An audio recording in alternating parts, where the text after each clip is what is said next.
Magandang araw mga kaibigan. Bigyan natin ng reaction opinion itong post ang balita ngayon. Erwin Tulfo, tila nagdamdam sa pahayag ni Senator Cayetano. Tila nagdaramdam si Senator Judge Erwin Tulfo matapos ang naging pahayag ni Senator Alan Peter Cayetano tungkol sa papel ng mga abogado sa pagtalakay ng mga legal na issue sa impeachment trial. Nauna nang binanggit ni Cayetano ang mga sinabi ng yumaong dating Senador Joker Arroyo. Ito yung pahayag noon. It is useless to argue a legal point with a non-lawyer. Kaya ka nga nag 4 years na law school at nag-bar. I don't know kung ano ang context o background, bakit nakabanggit itong si late Senator Joker Arroyo. I don't know kung sino yung sinabihan niya. But maalala ko, kahit si late Senator Miriam Santiago, may mga ganito rin niyang pahayag, lalo na nung mga impeachment trial ni CG Corona at BP Sara. Pinapagalitan niya yung mga resource o yung mga witnesses ba o ano, pinapagalitan niya. Kasunod nito sa isang panayam, sinabi ni Tulfo na tila ipinapahiwatig na mga abogado lamang ang dapat pakinggan sa usapin. Sabi niya, hiyang-hiya naman ako. Ano yan? Inamin niyang nahihiya siya. Parang sila na lang ang matatalinong tao. Mga bobo na kami lahat. Kung hindi ka abogado, bobo ka. Parang gano'n. Hindi naman siguro. Mga bobo na kami lahat. Example. Si Senator Loren Legarda, hindi naman yun abogado. Senator Robin Padilla, hindi naman abogado. Kaya kung magsalita sila, punto by punto.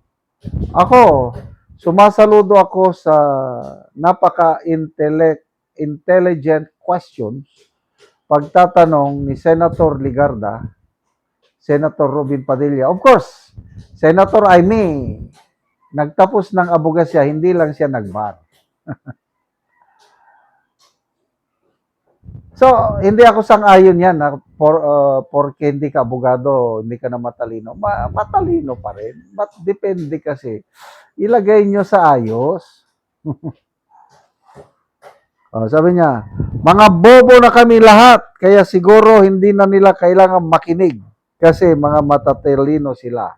Di wow, di mga attorney kayo, kami hindi, mga bobo siguro kami. Ano ba ito? Nagdaramdam nga, papalabas ng hinaing. Lumabas ang pahayag ni Tulfo sa gitna ng mga debate sa impeachment court hinggil sa mga legal na argumento at sa papel ng mga senator judges na hindi abogado. Bagamat hindi niya direktang pinangalanan si Cayetano sa naturang panayam, ang kanyang mga pahayag ay dumating matapos maipahayag ang paninindigan ni Cayetano na batay sa sinabi ni Joker Arroyo, mahirap makipagtalo sa legal na usapin sa isang hindi abogado. Masakit ba? Bato-bato sa langit ang matamaan. Huwag magagalit. Ano pa? Magbasa tayo sa mga reaksyon. Sing this. Sa law and leg bending ka na rin lang kasi mag-focus. Total, dyan ka naman talaga magaling. Bend the law at bakit leg bending? Yung payag ng mga brave 18 Marines. Totoo naman kasi. This is what Gadon says. Oy, hindi kami. Wag bobotante. Bot Wesley. Para ang daming nagsabi, totoo naman kasi, totoo. Buti naman at alam mo.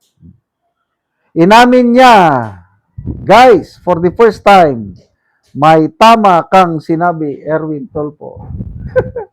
Ayan, di ba pag-amin na hiyang-hiya na si sarili niya, bobo sila dahil hindi abogado. Sa lahat ng sinabi mo, Erwin Tuplok, dyan ka lang talaga tumama. Admit it, it is true. Kapag usaping legal, mas lamang talaga ang mga nag-aral ng law. Wala naman sinabi na BNB, malinaw naman sinabi niya, it's useless to argue. At saka wala naman siyang pinangalanan na tao, di ba? But anyway, pabayaan mo na lang magsalita si Erwin Tulfo, magpahayag ng kanyang ano. Okay, so ngayon is day 8 na ba? Ano bang araw ngayon? Martes pa pala ngayon, tama? Day 8. Sa impeachment trial ni VP Sara, expected na testigo, excuse me. Tatayo as witness si NBI Director Milvin Matibag. Anong aasahan? May pasabog daw ala fireworks. Ako, wala na akong asahan kay Milvin Matibag. Ano lang yan? Yung kanila is we believe. Parehas lang siya, nakikita ko na, kung ano yung sinabi ni Attorney Lotok nung tinanong, do you have personal knowledge that the Vice President has contracted an assassin? Sabi niya, I do not have personal knowledge, but we believe that the Vice President has contracted. So, iba yung belief kasi opinion mo lang yun. Lahat tayo may belief. Kaya lang, hindi naman yung belief mo, yun na yung totoo. Ang totoo, yung may personal knowledge ka sa bagay na tinitistiguhan mo. Kaya yung testimony ni Attorney Loto, kahit hindi ako abogado, zero. As in, wala.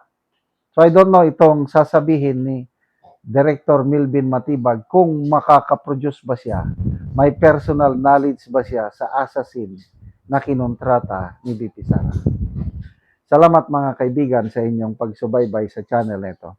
Katulong kayo ng malaki sa tribong Talandig ng Bukidnon dahil ang income natin sa channel na ito is pantulong sa tribo. Namimigay tayo ng libreng yero at pako para makapagpatayo naman sila ng mas maayos na tirahan. Panoorin nyo ang video na ito. Ako diri sa balay ni Gary nga dagahay nga taga barangay Tikalaan, Puro 3, San Alahay, Talakag, Bukidnon. So muna ni ang itsura sa iyang atop. Mga karaan na gyud kaayo.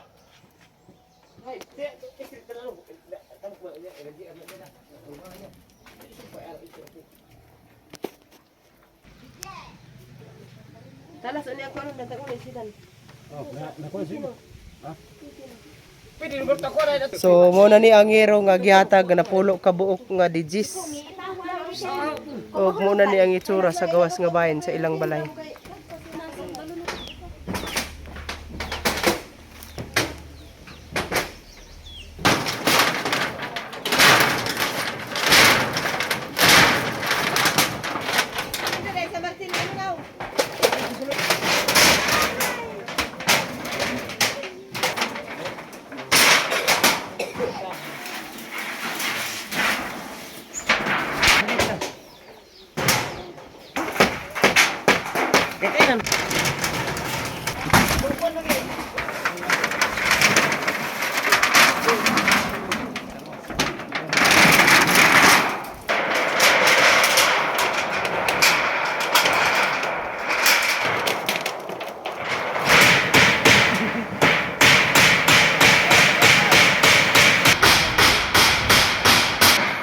Bilin.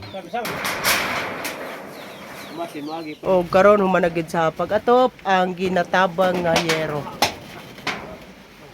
Sa Ginoo nga tabang gitaga ang ugsin. Ang atop nga kuan kani buslot. Dako nga pasalamat.